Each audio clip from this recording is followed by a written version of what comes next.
Welcome, everyone. My name is Shane Keats, and I'm the Director of Product Marketing for DataXu. We're joined today from folks as far as California all the way to Poland, so both good morning, good afternoon, and good evening. Thank you for joining us today for our webinar. It's called Demystifying Private Exchange, featuring Maria Martinez-Diaz of DataXu and Michael Smith of Google. And that's our goal for this webinar, to help simplify what, in typical ad tech fashion, our industry has managed to make exceedingly confusing. Even the names we use for private exchange are in flux. For this webinar, in fact, Michael wanted to use the phrase preferred deal. Maria wanted to use private exchange because DataXu is paying for the hosting fee for the webinar, though we won, so that's why it's called private exchange demystification. On a more serious note, there is a lot of confusion about preferred deals out there, but our common belief is that these unique arrangements offer enormous benefits to both marketers and publishers that execute well. So our goal for the next 45 minutes or so is to give you knowledge, the knowledge you need to begin to use private exchange for your benefit. Before we get started, a couple of housekeeping items.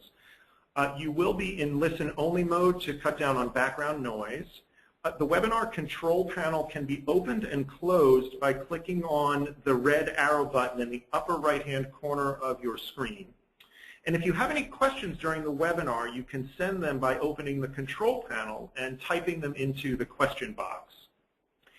Today's webinar is being recorded, and we'll send you an email with the link to the recording in the next day or two. And with that, some brief introductions for our speakers. Michael Smith is Product Manager with Google London, focused on the Google Ad Exchange. Before then, Michael was Head of Software Development at INQ Mobile, helping to create the first Facebook-integrated Android phone, and has worked for Qualcomm, Amazon, Yahoo, and IBM as both software engineer and product manager. He is an avid photographer, particularly for his other hobby, performing in musical theater. So if you are in London, come see him in High Society in November. Maria Martinez-Diaz has deep expertise in digital media buying in the programmatic marketing marketplace. She joined the business development team at DataXu in 2011 after 4 years at Mindshare, where she was responsible for running Royal Caribbean and the Domino's Pizza accounts nationally. She led a team of 6 to deliver ROI to Fortune 100 brands and groundbreaking programs. Here at DataXu, she's responsible for the execution and strategy of DataXu's media and data partners, with a particular focus on international expansion into Europe and Asia Pacific, as well as supporting our video and social product offerings. She lives in Manhattan, and when she's not working, she spends her time with her family, traveling, and baking. And now, without further ado, I'll turn the session over to Maria. Thanks, Shane. So I'll just wait until we catch up. So today's agenda, as Shane said, we really want to spend quite a bit of time demystifying exactly what private exchange is. And so what we'll be discussing is exactly what is private exchange. More importantly, where does it fit not only within a buyer's model for their media planning, but a publisher's supply model as well. The benefits of doing it well and how to avoid common mistakes. Additionally, we'll discuss really briefly some key trends that we're seeing because although private exchange is new, it is moving rather quickly, so you want to stay ahead of the next trend. So why are we even talking about this? I always love these simple charts up and to the right. This actually comes to us from a partner who had some research done on private exchange. And what we noticed is you might think, well, 2013, 168 million, that's not particularly impressive. But when you go out a couple of years, what you notice is private exchange is here to stay, and it's going to continue to grow at a massive rate. So to understand what it is and what it can do for you now. And the reason it's actually kind of going up and to the right is because it's considered more of a win-win situation. Advertisers are seeking not only more premium publishers within a programmatic market, but they want to keep using those RTB controls, but still have some relationship with the publisher. I think publishers are seeking more increased demand and more flexibility of offer. similar as we see the trends shifting in retail or travel, a lot of things are going programmatic, and so if publishers can find a way to secure more partnerships through a programmatic media channel, it's going to be a win-win for them as well. So now I kind of want to take you through what Private Exchange is, and you're looking at Lilo right now, and you're kind of thinking, what in the world does Mean Girls have to do with Private Exchange? Bear with me for 1 minute. So when we're talking about Private Exchange, I always like to think of it kind of like a high school cafeteria, right? The Open Exchange is the cafeteria itself. In theory, you can go into the cafeteria, grab your lunch, and sit anywhere. But as we know from Mean Girls, a high school cafeteria isn't necessarily that open. If you want to sit down at the table, you actually need to ask permission from the group. And once you're at the table, it isn't really just enough to be there. You want to be sitting next to the head cheerleader and having the vegan meal. So when we think about Private Exchange, we can actually say there's something similar to that. The Open Exchange is that large cafeteria. The individual tables are auctions or individual publisher auctions. And of course, when we have Deal ID with Private Exchange, that's where you really get to that extra step within the publisher auction.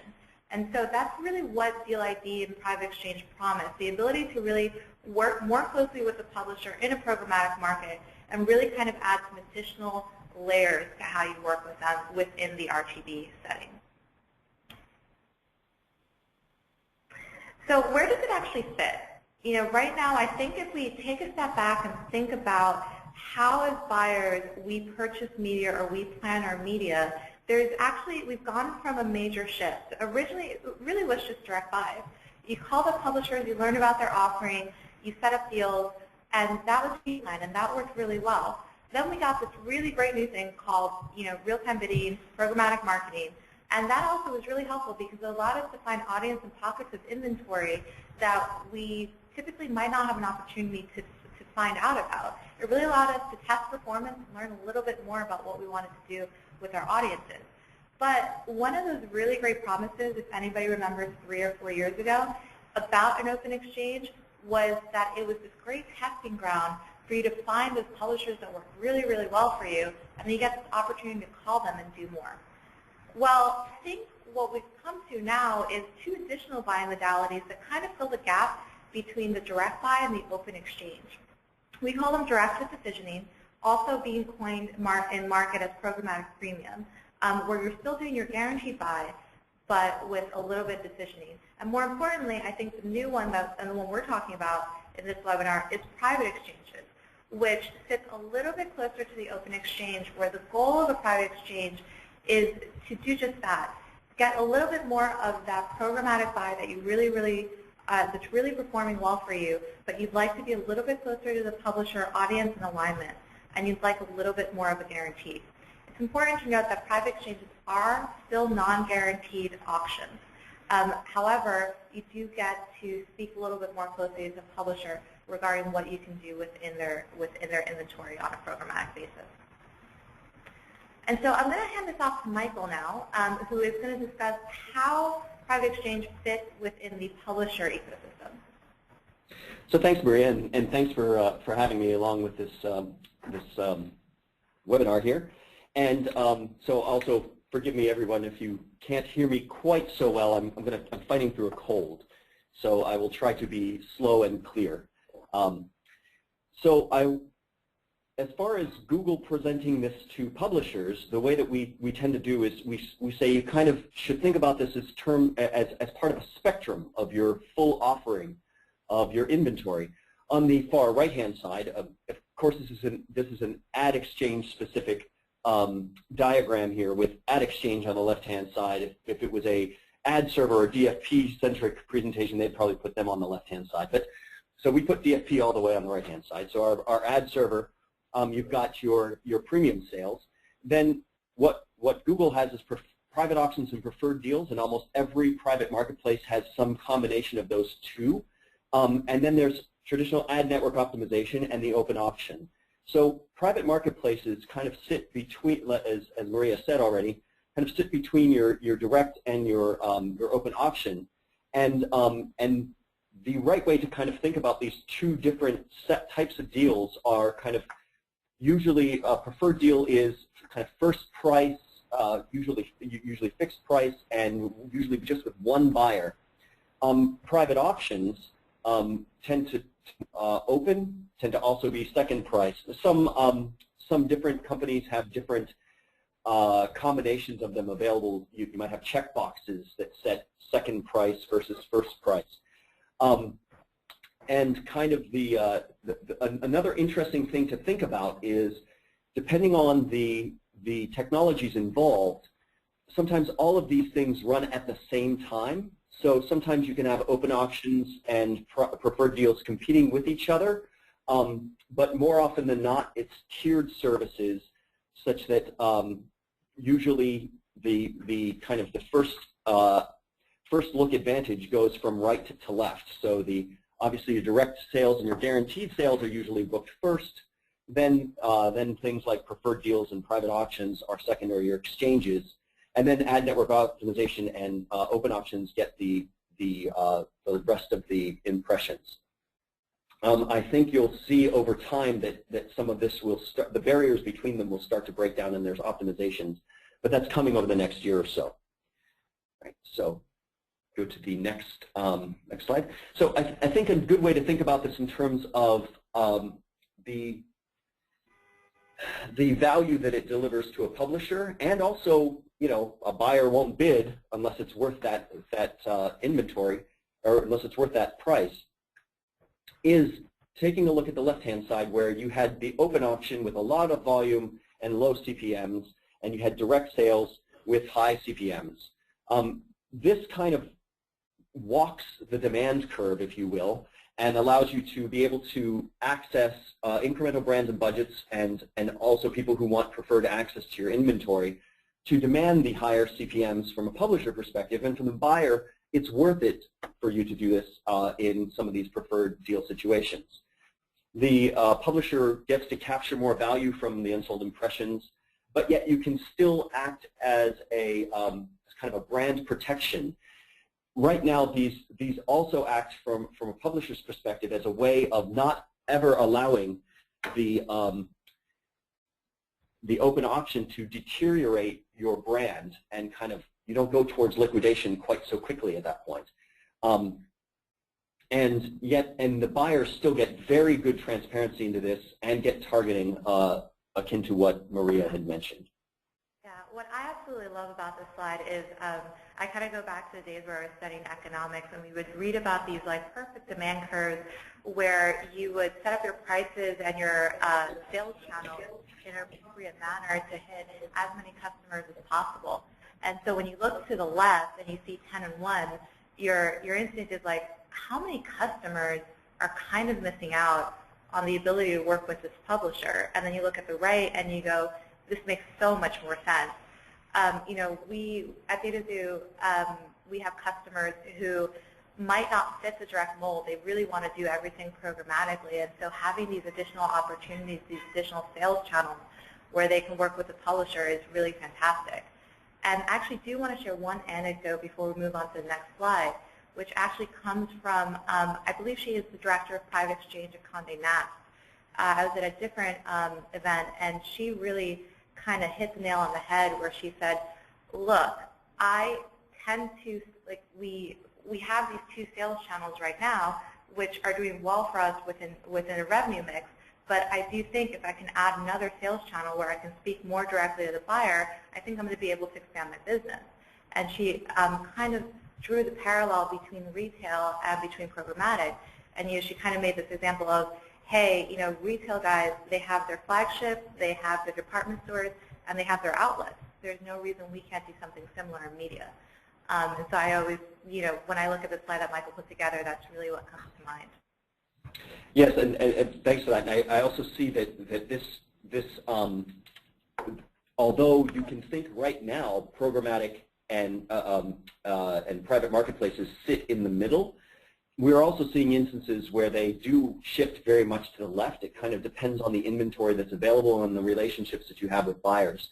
If you think about the promise of buyer targeting and the whole purpose of programmatic to begin with, if you actually had targeted capability at the absolute most premium impressions, in theory, it should be even better than the untargeted direct sales CPMs because more value is being delivered in that case. I don't think that's a very common use case right now that we're seeing. I think the most advanced publishers and buyers are experimenting with those, but I don't think that's common yet.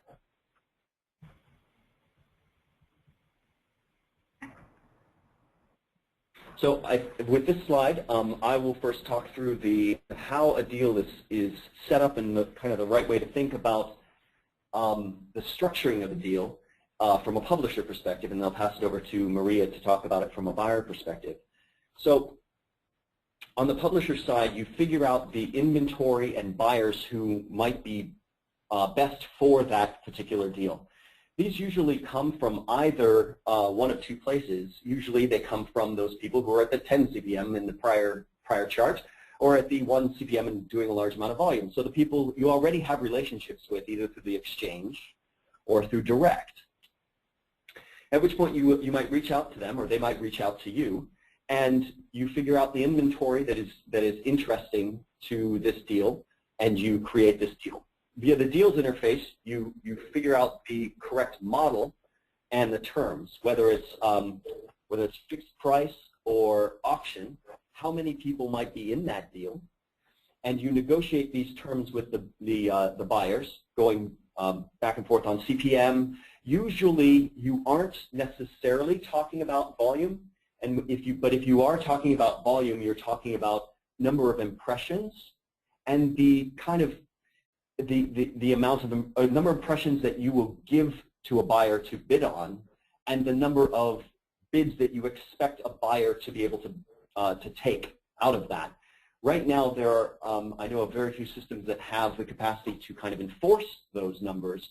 Usually, those are soft numbers. I think if you hear the term programmatic guarantees, that's when you start getting into things that people are building for the purpose of being able to enforce those numbers. So once you've got the inventory and you know who's going to bid on it from a publisher perspective, then you'll have a deal ID that will ideally show up on both sides of the equation to both the publisher and the buyer. This deal ID is used to kind of symbolize everything around that deal, and it usually handles the targeting on the publisher's side, the CPM, and the tracking around this, and it's used to kind of be a blanket term for this. Technically, on many systems, you don't need a deal ID to transact. You use it more so that you understand the context of the bid request, and so that you can use it for reporting later on when you're talking about that deal ID with the publisher or the buyer. And then finally, use that deal ID for measuring the success of that deal on your side as well. So Maria, we'll have you talk about it from the buy side. Sure. I think what you'll notice too is the steps are relatively similar on the buy side because this is a deal between the publisher and the buyer. So there has to be quite a lot of communication.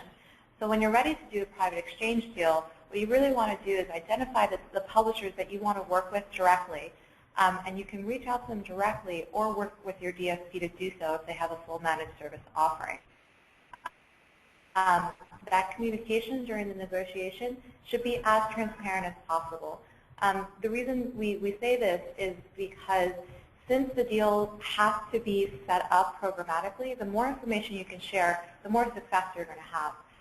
So really clearly explain to both your DSP and your publisher partners your campaign goals. What your preferred buying method is. Do you want more of a guarantee or less of a guarantee? What kind of terms are you looking for, CPMs or first-party data? Really, what kind of targeting do you need to do? And really kind of share this across your partner ecosystem. That way the coordination can be so much better. Once you get all of that firmed up, like Michael said, that's reflected via a deal ID, which is simply just a unique code for the publisher, exchange, DSP, and buyer to be able to recognize the deal that they had through the programmatic pipe.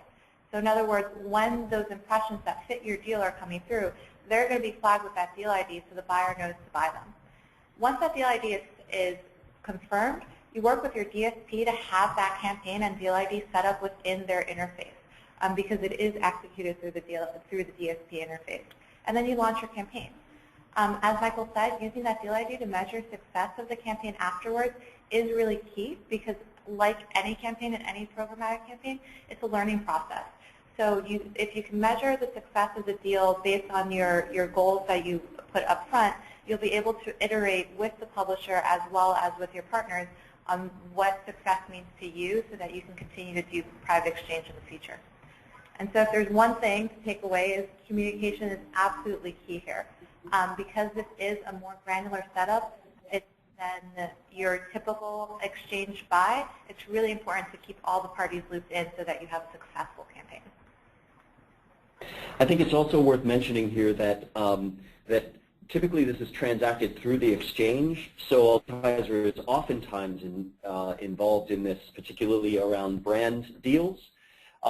Usually the transaction and the execution of that has to be managed by the people who have effectively seats on the exchange, both the publisher and the typically a DSP. So usually they are the parties who are doing the negotiation and manipulating the interface. I also think another thing that's probably worth mentioning is this leverages the existing exchange infrastructures and does not create a separate channel, but instead typically augments the existing bid requests and bid responses with a deal ID to kind of say that this deal is eligible, or this impression is eligible for the deal, and conversely, I want to bid in the context of that deal.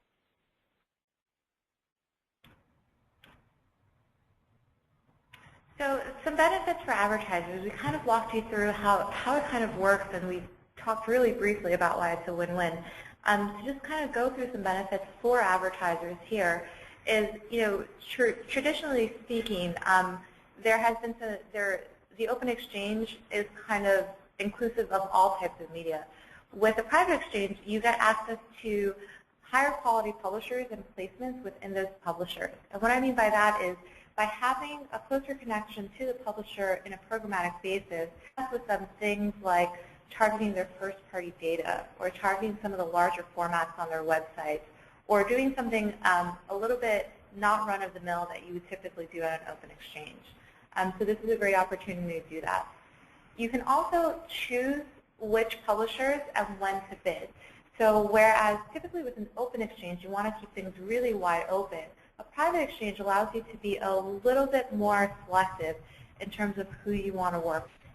As I mentioned, this is an opportunity to work with publishers to use unique ad units and audiences, whereas in open exchange, you tend to take the advertiser data, first-party data, or third-party data like cookies. Here, you have a programmatic channel to access publisher-based data if you can agree to appropriate terms. And then finally, this kind of allows you another opportunity to unify your RTB and direct deal analytics. So if you can start doing a little bit more of this, you can really kind of start seeing your different buying modes across one set of analytics to determine what's really working for you.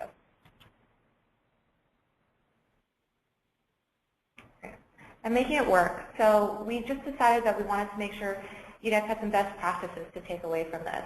And what we've been seeing is that private exchange works really, really well for campaigns that are looking for branding, contextual alignment, or really broad demographic goals. Because these are all things you can work with a publisher within the private exchange setting to accomplish. We recommend working with multiple publishers in private exchange settings. And the reason for that is publishers have seasonality as well, and a private exchange is still technically an auction. So if you're looking for really large scale, but you want to do it in a private exchange setting, working with multiple partners is a great way to do that.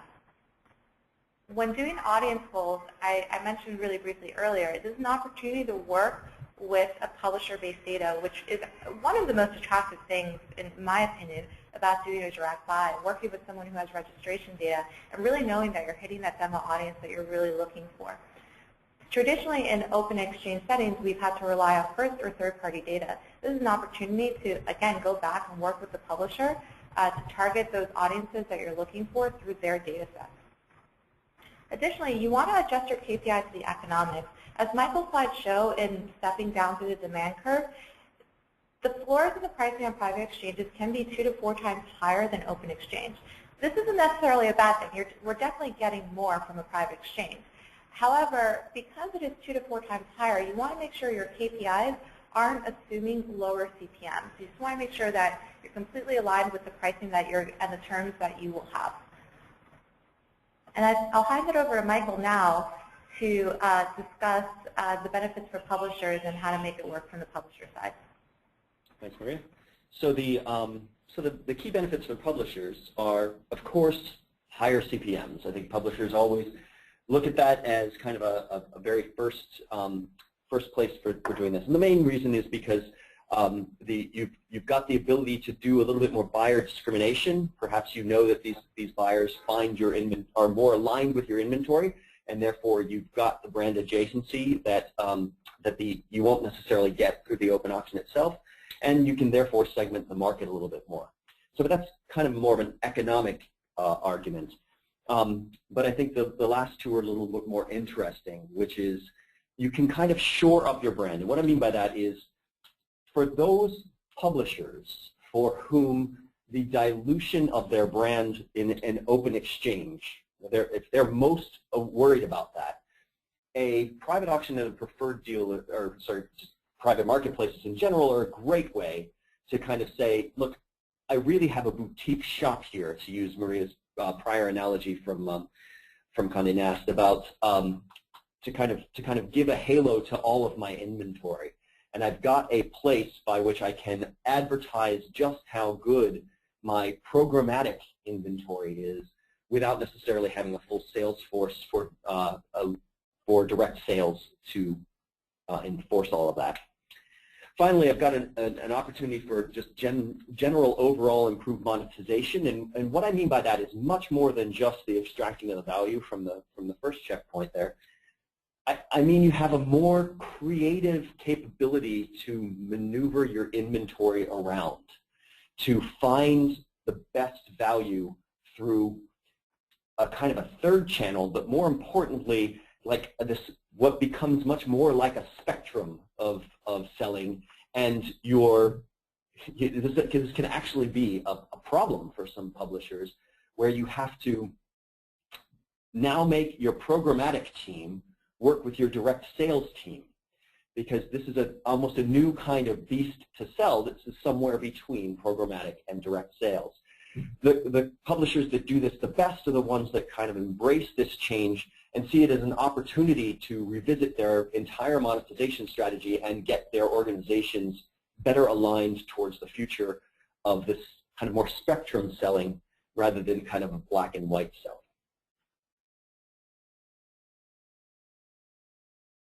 So, okay, and making it work, Google has checklists to kind of walk through setting up a private auction preferred deal through our system, and to make it easier on and offline. I'm pretty sure other exchanges have similar things, so I would definitely ask your account representative to give you any kind of offline help for this, to help ensure that you do all these things to kind of tick all the boxes. And we'll get to I'll get to that myth on the next slide here, but the publishers, it works best well when you have a very strong brand that is for buyers. Imagine walking down a major street and seeing a boutique for a brand you have never seen before. You will probably not walk in. But if it's a brand you recognize, then maybe that will catch your interest a lot better, especially if it's aligned with what you want out of that. Similarly, if you set up a private exchange and no one has ever heard of you before, if you build it, they will not necessarily just come. This also works best when you have some inventory scarcity, and what I mean by this is kind of twofold. One is where people are already kind of sort of clamoring for your inventory, so what you're doing is you're walking that demand curve because you can enforce that, and you have more to play with in that. If you're all the way at the long tail, it's a little bit trickier. At which point you may want to start talking to partners, for example, to create that scarcity through maybe consortiums, and then therefore making your inventory a little bit more targeted in a broader sense. But the other thing that's interesting about the scarcity, and this goes to the third point of making your inventory available just for the private auction, it's almost better to be able to use your inventory in a way to put it just into private auctions. If you are the kind of publisher who is okay with missed opportunities and not filling an impression for the purpose of being able to keep your brand solid and maybe lose out on the nth degree of monetization, then this makes perfect sense. The buyers really, really appreciate it when there are things available in the private exchange that are not available on the open auction. But like we said before, communication is very clear, the communication is key, and you have it's a best offering when your blocks are available on both sides. So this is a very common problem where, say, the publishers have blocked a specific category, and therefore this particular open auction is not transacting because the category of those creatives is not cleared to transact. Where the min CPM has been communicated clearly on both sides, the bidder is indeed bidding at that amount, and then still it's not being. So we can have a situation where, say, you have a a category-based floor, then you still may not have it transact. And then finally, that you set up your ad server trafficking correctly. This is particularly interesting when we talk about the higher quality inventory that you may put into an exchange, or put into a private exchange that you might not put into an open exchange. So you may change your ad server trafficking and may need to double check this to ensure that higher quality inventory is flowing into this private exchange as opposed to the open exchange. And so we see that's a very common problem. Also, most companies have an exchange development team. At Google, they're called the Marketplace Development Team, and typically these are a team that sits between both the buy and the sell side. So they actually specialize in private auctions and preferred deals or private exchanges, and allow you to be able to they facilitate the communication to find the best deals between buyers and buyers and publishers. So I would recommend that if you're just starting out, they're a great place to start and help you with debugging your first deal.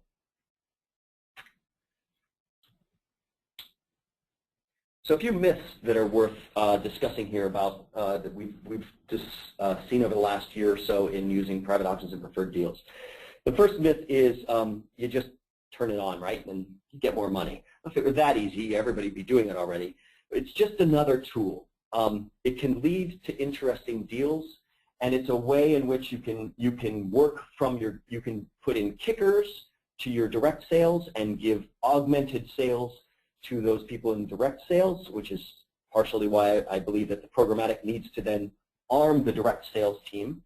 And similarly, the direct sales can give private auctions and preferred deals to the programmatic team.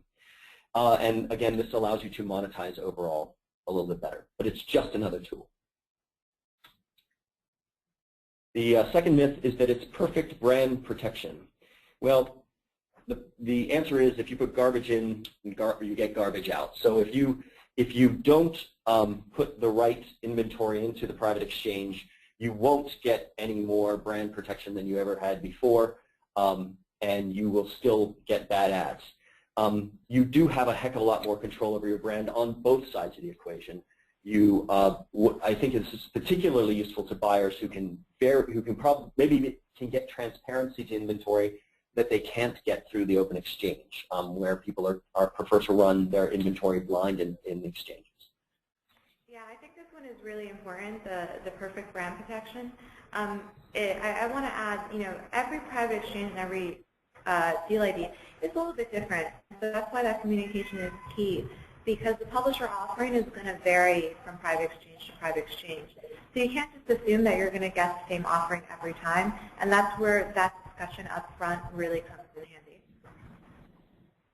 Yeah, thank you. I think the third myth is that it's just plug and play. And the publishers and buyers that we see, they get the hang of it. don't find the third or fourth one that terribly difficult.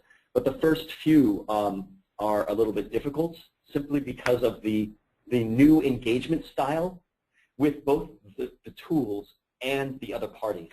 And the fact that this is a new type of sales and a new type of technology. Some systems are a little bit trickier than others, but almost all of them give you some kind of tools to be able to understand why a certain deal is not transacting.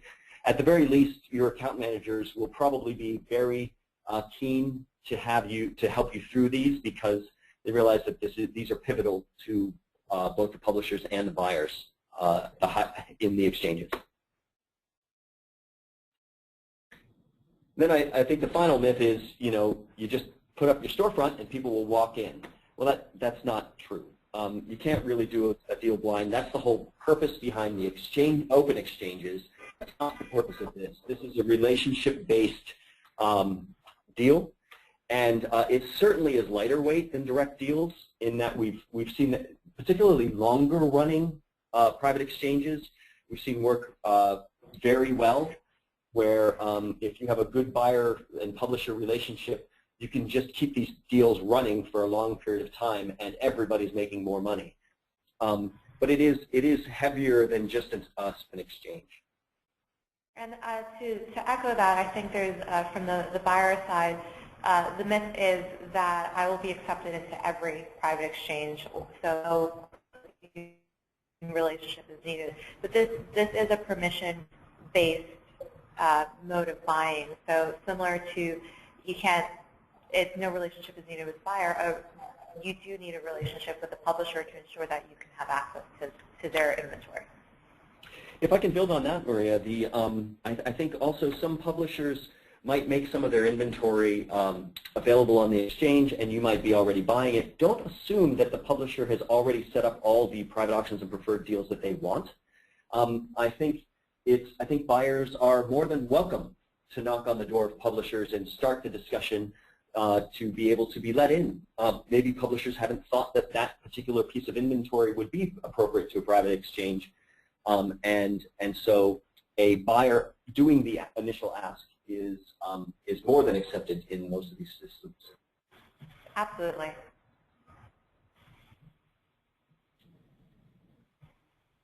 Okay, and yeah, go ahead. I was just going to say trending now. tons of things trending, and I think we accidentally stepped a little bit on each other there. But we've kind of talked about some things that are changing and some things that are shifting. I think Michael's note on, it's absolutely okay to knock on that door because there might be a piece of inventory that the publisher hasn't thought about. I think really weaves into what is trending for advertisers. Although it is still a relatively new feature and a relatively new sales channel, I do think advertisers are already starting to push and ask about more advanced targeting. We mentioned earlier that working with the publisher to use their first-party data sets or to target lesser-known ad units or contextual channels via private exchanges is rather popular. I think people are starting to ask, well, what's next? Where else can we push? What other segments can we start leveraging? Because we all are a little spoiled in our TV where we can do quite a lot of advanced targeting. I think the next trend is just a little bit more consistent forecasting. Although this is an auction, since it is a little bit more of a prioritized auction, I think advertisers really want to start getting to a place of, okay, how does this consistently fit onto my marketing plan? What kind of budgets can I dedicate to this every month without worrying that I'm going to have an underspend one month? So that and so I think that's evolving as publishers get a little bit a better idea of who's going to be participating in their private exchanges and when. And I think it's also getting to a little bit easier for advertisers as they start thinking about how they want to use it more and more. The last one was, sorry, Maria, if I can jump in on that as well. I think that to some extent that also puts an onus on the publishers that is not typical for exchanges. And because buyers can rely more heavily on the predictability of exchanges, this might take a negotiation in the trafficking side for publishers to more reliably deliver that inventory, particularly for longer running exchanges. And so therefore this can cause a slight business operational hiccup where, again, between the people doing the trafficking and the people running exchanges. But hopefully it's of great value to everyone, and you can figure out how to manage that internally. Agreed. It's definitely something that's evolving, and I think this happens with all really new products as well. And so I think over time we'll see that smooth out a bit. The last trend that we've noticed is what we call private exchange for performance. So traditionally, thus far, we've noticed great success for branding, contextual, and large demo campaigns. However, the question always is, okay, but how can I leverage private exchange for performance campaigns? To date, the solution is evolving. Reason for that being is when you think of a private exchange, right, you go from a really large exchange, which is like an ocean, to private exchange, which might be like a lake or a pond. And then when you try to do performance campaigns on them, you're kind of trying to pick that one drop out of the pond that's going to make a difference. When you add those additional CPMs, you get into a situation that might not back out for a very heavy performance campaign. That said, I think there are some advertisers and publishers out there who are looking to start pushing those boundaries and figuring out how you can leverage private exchange for performance campaigns, and I think that's going to be a big trend in 2014. Great, so Michael, thanks. I'll hand it over to you. Yeah, so on the publisher side, I think there's equivalents to from the private exchange for performance. I think publishers and the strange, I didn't come up with this name, but our sales teams like the term flipper, which is the first look private auction for remarketers. So the purpose of that is to do exactly what Maria was saying on the right-hand side there with the private exchange for performance. It's to give remarketers a first look at those impressions that are most valuable to them. So that's an interesting trend that, and that's typically a private auction. So that's probably the most successful and almost easiest to set up immediately kind of private auction or preferred deal for our publishers. The second kind of thing that we find most often is what we call a custom brand exchange, and those tend to be more fixed price deals, working directly with a DSP on behalf of an advertiser. This is specifically for allowing those advertisers access to inventory that they didn't have before at a much higher stack in the publisher's inventory, again with the buyer side targeting. And then the other thing that we see that happens more often is somebody has a large amount of spend and they decide to give this a try with programmatic, and they want to commit more. So they'll knock on the door of big publishers and then go ahead and set off these relatively large brand deals. And so we're seeing big brands trying to do programmatic spend in ways that we've never seen before. I think another big trend that is not slide, but you will hear more about, is that I think the whole industry believes that this is going to lead more towards programmatic guarantees, but I will not talk about that in this presentation. Yeah, I would have to agree. I think when we look at the original vision for private exchange, I think the long-term view is hopefully we can get to a guarantee programmatically. So I agreed. I think next year we're going to hear a lot about private exchange, guarantee spending, which should be interesting. Yeah, and I think almost everybody has a roadmap, and I think almost all of the roadmaps take you through private auctions or to private marketplaces, and I think that will take us to the last slide, I believe, which kind of talk about what you should be doing now. And as far as I'm concerned, I believe that if you aren't playing with them now, and you are of the type of publisher or buyer that we said were right in the sweet spot of the people for whom private exchanges work best, then you're missing out on some industry learnings that will lead to the big changes in the future. Almost all the market movements are happening around this. That said, I don't believe you also have to commit with both feet and just jump right in. You don't have to do everything to get these learnings, But I think if you're not doing some learnings, and you should, then you could be left behind over the next year or two. I have to completely agree with Michael from the buying perspective. This was an initial channel which was small, but it's growing. People are getting smarter and smarter about it, and so it's a good time to dip your toe in the water and learn, because I think what we're going to see is the way buying is done programmatically is going to change a lot in the next year or two. And so if you're not learning now, you're going to kind of end up behind. I think it's also worth stating that that almost everybody who's doing that learning, they probably aren't losing money during their first deal, but they probably aren't making as much money as they could. So is standard learning, right? The first time you do it, you don't necessarily hit it right in the square of the bat. You do okay with it, and that's typically what we see with the first few people. But very quickly, within a few deals, they've got a feel for the instrument, and they are now actually earning substantially more with that inventory through a private auction preferred deal from the publisher side, and buyers are getting more out of private auction preferred deals once they get the first few under their belt.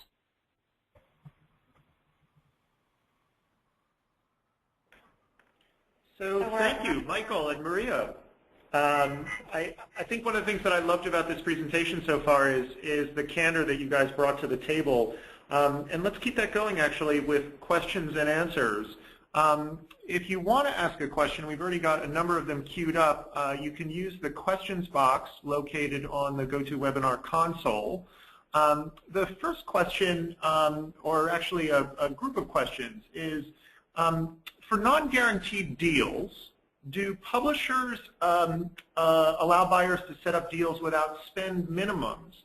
And then there was a related question, which is that is there an optimum dollar amount that you should expect to spend on like open RTB versus private exchange? And I guess really what these questions are getting at is the question of scale expectations. And I'll offer that to each of you to respond in turn. Sure. Maybe, Maria, why don't you start? Absolutely. So I think the first question was regarding spend minimums. Virtually every deal ID that we've run or private exchange that we've run does not currently attach a spend minimum, which is great. Folks are still dipping their toe in the water. The negotiation tends to revolve more around what inventory can I target and at what price. So as compared to direct deals where you have that flat CPM and that guaranteed impression amount, because private exchange is still an auction, instead what you agree upon is your floor price that you have to bid at a minimum to win the impression, and then you go into an auction setting, which allows you to buy what you need and leave what you don't behind. So hopefully that answers that question. And then I believe the follow-up question was scale, open exchange versus private exchange. So one of the best practices we always recommend is working with multiple publishers, because at this point in time, we've noticed that scale can be a lot smaller on a private exchange. We don't have hard and fast numbers, but we recommend folks try to keep budgets small, and as you grow the budgets, grow the number of partners you work with on private exchange as well. And I think I'd have to echo that. I don't think that there's much expectation on minimum spends. I think traditionally, if there are expectations around that, usually the publisher and buyer will agree to that outside, and usually it's very soft, and usually everybody understands that this is experimental. The not meeting the kind of soft agreements has more to do with the relationship between the buyer and the publisher, kind of in a soft sense than in any absolute sense. So I think that one good way to do this is to mess this up is to set an expectation along the clear communication stuff that was said earlier. If you set the expectations wrong and then or you don't meet them, then that will sour the relationship and essentially make the deal fail.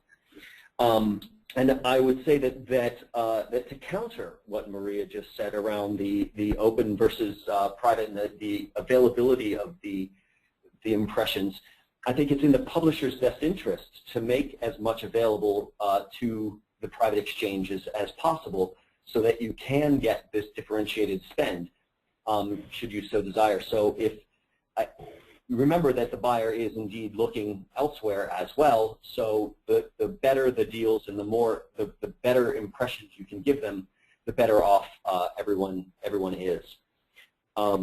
Yeah. 2 thumbs up on that comment. Absolutely. And actually, Michael, you said something really good about expectations. And so when discussing budgets and spending, that's going back to the upfront expectation.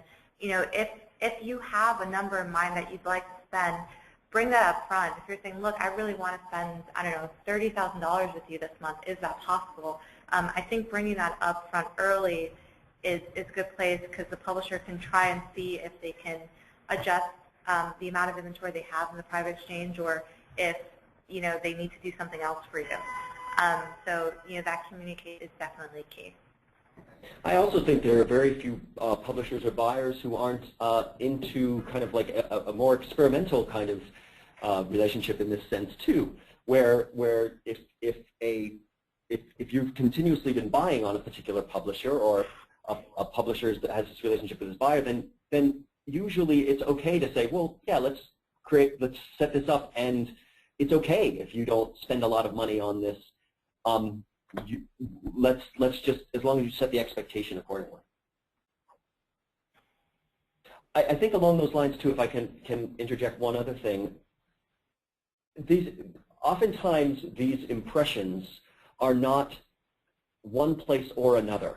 So the more sophisticated the system, the less that an impression is only in direct sales, or only in a private auction, or only in open auction. Some of the systems that we're working on do balancing between the delivery and forecasting around a direct deal and the availability of impressions to private auctions and preferred deals and fall through to open auctions. And all of those happen very, very quickly, and the revenue is maximized across all of them, and the best impression and the best buyer gets the match. So very rarely is an impression only available in one place.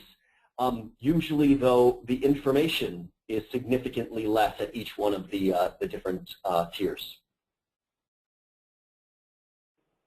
A question for you, Michael. There seem to be a number of terms, preferred deal, first look, etc. Is there a specific set of terms we should be using when negotiating these deals? Well, I think there are some terms that are specific for each system, but I think the most important thing is just to be clear on what each one is. And I think, so Google just calls a preferred deal is a first price single buyer. A private auction is a second price with potentially multiple buyers. Some of the other systems don't make a distinction between, they call it a private marketplace, but then they have the terms in them. I think it's just best to know what the corresponding buy-side pressure is for those impressions and where you stand in the stack and how the publisher's configuring you if you're a buyer, so that you know where that is. Similarly, as a publisher, it makes sense to be as transparent as possible to the buyer about how much inventory you're passing through there, how much is skimmed off by direct sales, and how much you're not putting into the private auction, so that that's very clear to the buyers. So I think the most important terms to keep in mind are the whether it's first price or second price or some variation thereof, and how the inventory is actually being trafficked. I think once you get more sophisticated with a publisher or a buyer, you don't necessarily need to have those discussions, because you can use more shorthand. But I think it makes sense to be a little bit more explicit the first time you set that up, so that expectations are set accordingly. Yeah, and I think Michael's right on, and I would just add that working with multiple exchanges, the 2 terms that seem to really pop up to describe the deal ID or the programmatic method of buying tend to be a private marketplace or private exchange, tend to be the 2 most popular terms. And those usually have, as Michael said, a couple things behind them, which is how are you purchasing the inventory, RTB or not RTB? The answer would be RTB. Is it fixed price or not fixed price, and how are you prioritizing it? And I think as long as you check those boxes, you should have a pretty clear set of terms with the publisher. A final question, we'll start with you, Maria. How do you see domain visibility versus what the questioner says is half-blind buying? How much more is domain visibility worth?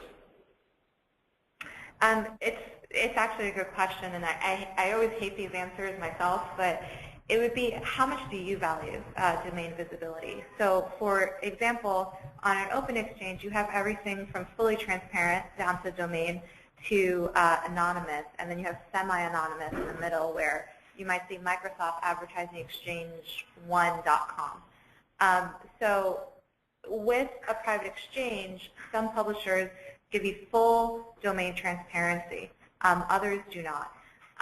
In private exchange, instead of full domain transparency, sometimes publishers actually make contextual information available versus the domain transparency. So it is going to vary from one place to the other. And so the question I would say is think about your goals, and if you're more concerned about the contextual channel, then I would say maybe you don't want to pay for that additional price. Maybe you don't want to pay an incremental price for domain transparency.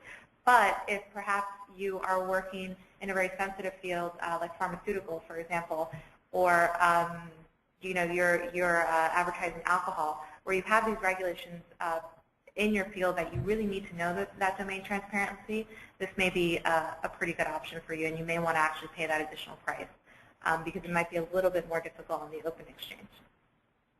I think that's all dead on, and I think I would add something that private auctions and preferred deals give you, or private exchanges, sorry, give you to talk more generically, they give you another tool here that is not as common in the open exchange, and that is the first-party data. So a good publisher who may say, look, I'd like to do this semi-blind, and I'd like to hide the URL from you, but I can tell you that you're going to get these I'm only going to put inventory in with these signals. So I might give you the contextualization that you need that you couldn't even necessarily get from the domain itself, because I have additional information as the publisher. So first-party data is a way that publishers can use to shove certain bits of their inventory into these direct deals, that they're much more reluctant to do that when they have to give you, if they have to give the open exchange that information along with a cookie, they're much more reluctant. But if you have a personal relationship and they know that you're a reputable buyer and you're not going to steal that data, then sure, go right ahead. Here's the deal ID will not only encapsulate all the terms of it, but you'll know that I will only traffic certain kinds of impressions into there. So that should even help the value proposition.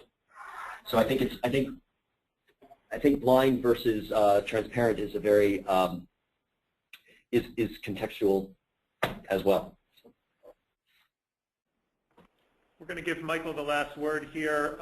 Michael Smith and Maria Martinez-Diaz, thank you so much, and for everybody who attended and for your questions, I really appreciate it.